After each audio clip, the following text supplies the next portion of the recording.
Kayaknya kita nggak bisa lama di sini, jadi coba kita bikin videonya prosesnya lebih cepat ya, karena nggak dikasih banyak waktu sama yang ada di situ.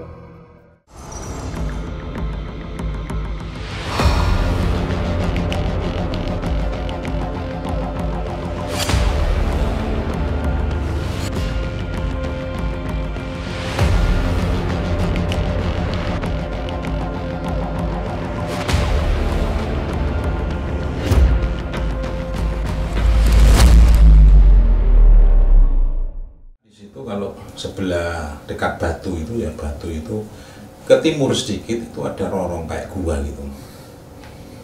Itu sering untuk apa? Untuk ritual. Wis lama mulai di era apa? Era sebelum belum di sini tidak ada pemukiman, masih jarang. Karena kan belantara kan masih di sini ini. Jadi jalan itu hanya jalan setapak.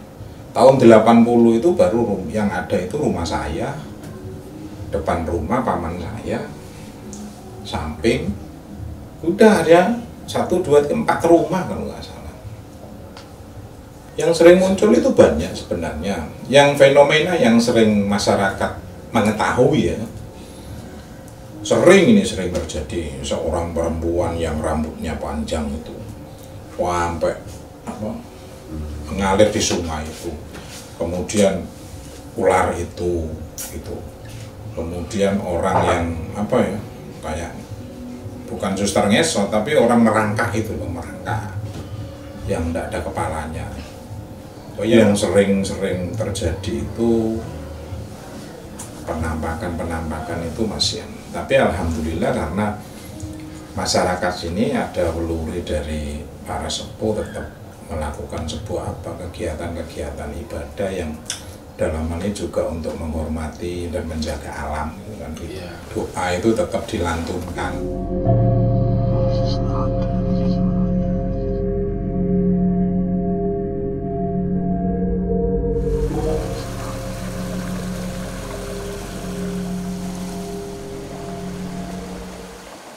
Pemirsa Nyi Olel dimanapun Anda berada, saat ini kita di sebuah sungai bersama pakar kita, yaitu Nyi Olel. Assalamualaikum Nyi. Sehat. Gimana ya, saat ini kita ada di lokasi mana Nyi? Jadi lokasi ini nggak jauh dari pemukiman penduduk, tapi memang aliran sungai ini ada banyak peristiwa. Di daerah sini, terutama di aliran sungai ini ada banyak peristiwa yang sampai hari ini penduduk yang ada di sekitar sini tuh suka ada yang di kelihatan ini gitu. Yo, penampakan. Terus coba kita hari ini itu mau kita cari tahu yang sebenarnya terjadi apa, terutama yang ada di titik ini, karena setelah setelah kita telusur tadi, setelah ditelusur rasanya kelokan yang ini agak berbeda gitu. Jadi ini posisinya agak jauh dari pemukiman karena kita mesti nyebrang 2 kali tadi. Tapi gitu. Hawanya di sini nih seperti padahal cuaca dingin ya, ya. nggak ada panas kok tiba-tiba keringet saya ini sejagung-jagung gitu nih. Ya, jadi kita bikin cepat Cak Man. Bikin cepat ya. Boleh Nyai bisa menceritakan tempat ini tentang apa gitu? Ya, jadi di belakangku ini, jadi ini kan melewati ada satu kelokan, ini nggak terlihat sebenarnya kalau kita nggak turun lewat sungai ini nggak akan terlihat. Jadi di tempat ini itu adalah ada pemukiman goib. Jadi ada pemukiman jin yang melewati kelokan ini lalu terus ke arah sebelah sana gitu. Lalu di sini juga ada di salah satu ini kan ada beberapa batu besar. Jadi di salah satu dari batu ini memang ada penampakan dari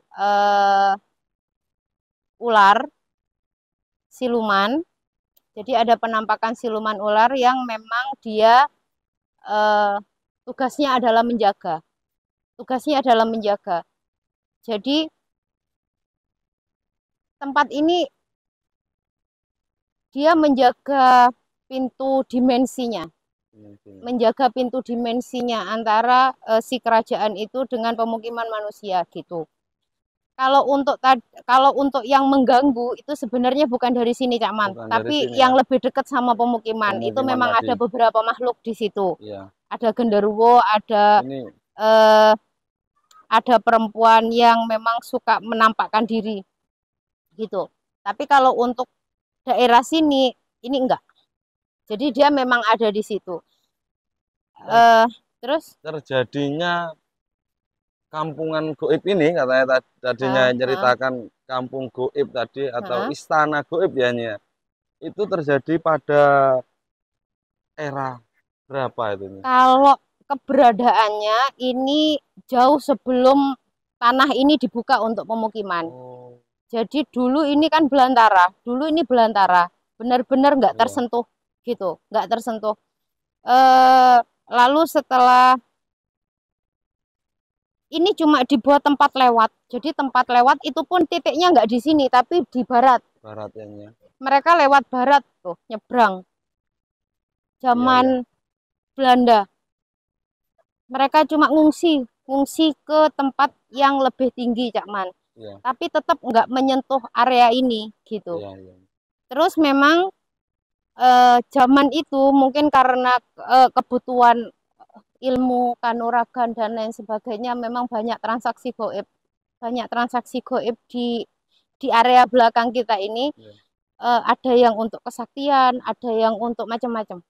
Katanya tadi apa benar di sini ada tempat orang bertapa gitu nih? Ya. Bertapa. Menurut informasi orang-orang sekitar jadi kalau untuk yang bertapa itu setelah kelokan yang ada di belakangku ini. Tapi kenapa aku nggak ajak kalian untuk eksplor lebih dalam? Satu, karena waktu. Karena waktu. Jadi perjalanan tadi makan waktu. Ini wes mau maghrib. Jadi terlalu beresiko ya teman-teman kalau kita masuk lebih dalam. Ya, kalau Sadiman bertanya ya, mohon maaf aja. Di sini apa bekasnya sungai besar sampai batunya terlihat seperti jalan air gitu, pernah dilewati air gitu? Iya, jadi sungai ini dulu enggak segini ukurannya, Cak Man. Jadi ini sungai besar dulu. Sungai besar sampai memang sesuai sama cerita narasumber, di era Belanda sungai ini dipecah. Oh, makanya kok kenapa lebih kecil, karena iya, karena di awal penampakan itu sungai ini lebar. Gede sungai ini sampai ke laut. Ya kan, sampai ke laut.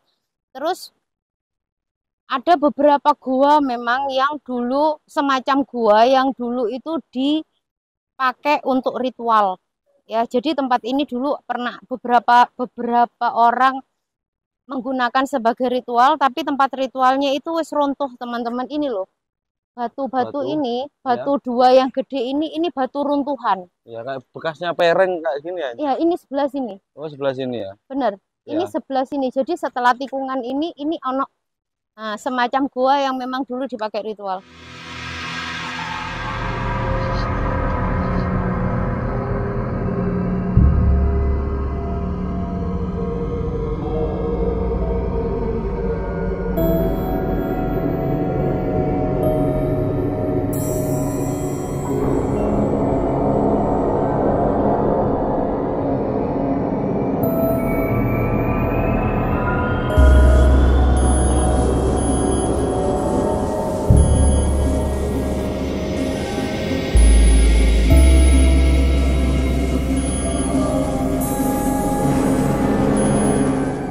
Kayaknya kita nggak bisa lama di sini, jadi coba kita bikin videonya prosesnya lebih cepat ya, karena nggak dikasih banyak waktu sama yang ada di situ.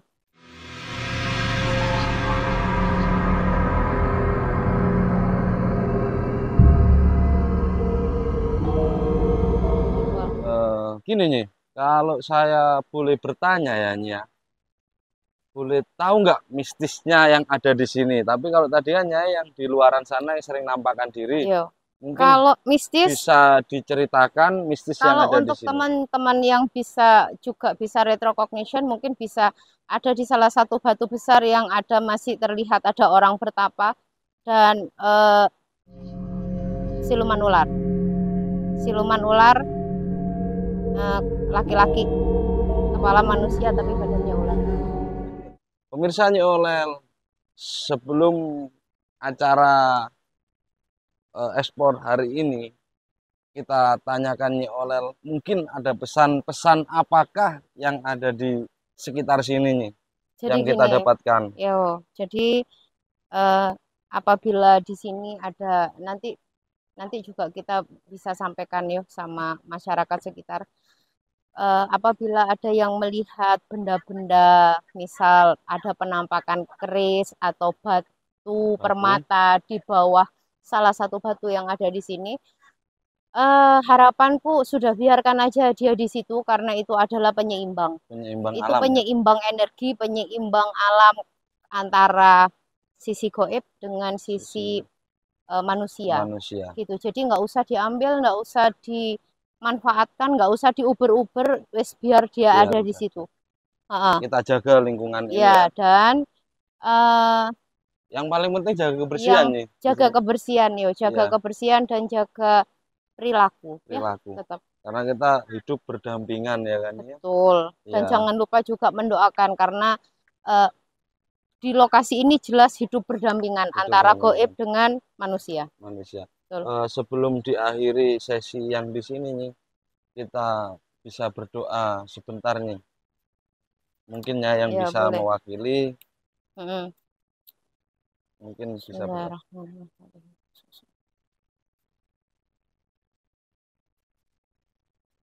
Al-Fatihah.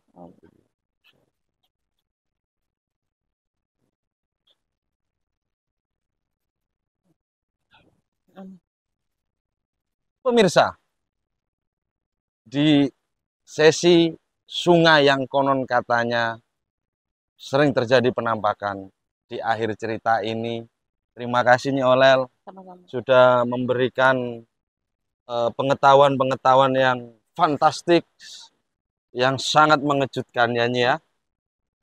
Intinya Nyi, tadi saya mau berangkat syuting itu ada pesan mak saya Nyi. Mak mertua. Boleh, silahkan. Semangat kerja, ojo lali, healing jaranya. Gitu. Jadi intinya itu semangat kerja, ojo lali. Jangan lupa healing. Healing biar gak stres kan gitu. Betul. Ya Nyi. Oke, tetap ikuti ada apa saja di Nyi Olel, jelajah apa saja, misteri apa saja, tetap ikuti Nyi Olel. Dan jangan lupa subscribe rek. Gak subscribe gak asik. Wassalamualaikum warahmatullahi wabarakatuh.